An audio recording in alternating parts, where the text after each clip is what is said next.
अस्सलामुअलैकुम नाजरीन, मैं हूं हबीबुर रहमान और आप देख रहे हैं यूट्यूब चैनल स्मार्ट स्टडी। नाजरीन, अगर अभी तक आपने हमारा चैनल सब्सक्राइब नहीं किया तो आपसे गुजारिश है कि चैनल को सब्सक्राइब कर लें। चलें बढ़ते हैं आज की खूबसूरत एक इस्लाही कहानी की तरफ। बिल्ली, तोता और टाएं टाएं। एक साहब ने तोता पाल रखा था और वो उससे बड़ी मोहब्बत करते थे और तरह तरह के फल उसके लिए लेकर आते और उसकी पसंदीदा खुराक का भी हमेशा एहतमाम रखते। उन साहब ने तोते को रवायती जुमले सिखाने की बजाय उसको पाक कलमात सिखाए और याद कराए हुए थे और वो हर वक्त उनका विर्द करता रहता। एक दिन एक बिल्ली तोते पर झपटी और तोता उठाकर ले गई। वो शख्स बहुत देर तक उस बिल्ली के पीछे भागा, मगर बिल्ली आंखों से ओझल हो गई।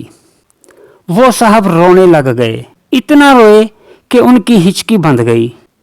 लोगों ने कहा, जनाब आप क्यों रोते हो, हम आपको एक और तोता ला देते हैं। तो वो साहब बोले, मैं तोते की जुदाई पर नहीं बल्कि अपने आप पर रो रहा हूँ। लोगों ने पूछा, जनाब वो क्यों? कहने लगे, दरअसल मैंने तोते को कलमा सिखा रखा था। तोता सारा दिन कलमा पढ़ता रहता था, मगर जब बिल्ली तोते पर झपटी तो तोता कलमा भूल गया और टाएं टाएं करने लगा। मुझे अब ये फिक्र खाई जा रही है कि मैं भी कलमा पढ़ता हूँ, लेकिन जब मौत का फरिश्ता मुझ पर झपटेगा तो मेरी ज़बान से कलमा निकलेगा या तोते की तरह टाएं टाएं निकलेगी।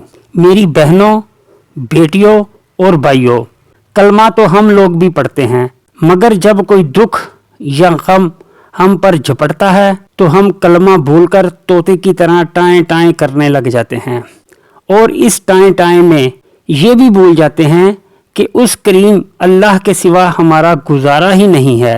वो जिस पर चाहे अपनी नेमतों की बरसात कर दे, जिससे चाहे उससे छीन ले। हमें तो हर हाल में उसका शुक्र ही अदा करना चाहिए, क्योंकि दुनिया में एक उसका ही तो दर है जहां से सब कुछ मिलता है। उम्मीद है दोस्तों आपको ये एक छोटी सी इस्लाही कहानी पसंद आई होगी। अगर वीडियो पसंद आए तो वीडियो को लाइक और चैनल को सब्सक्राइब कर दीजिएगा। चलें मिलते हैं अपनी अगली किसी वीडियो में, तब तक के लिए अल्लाह हाफिज़।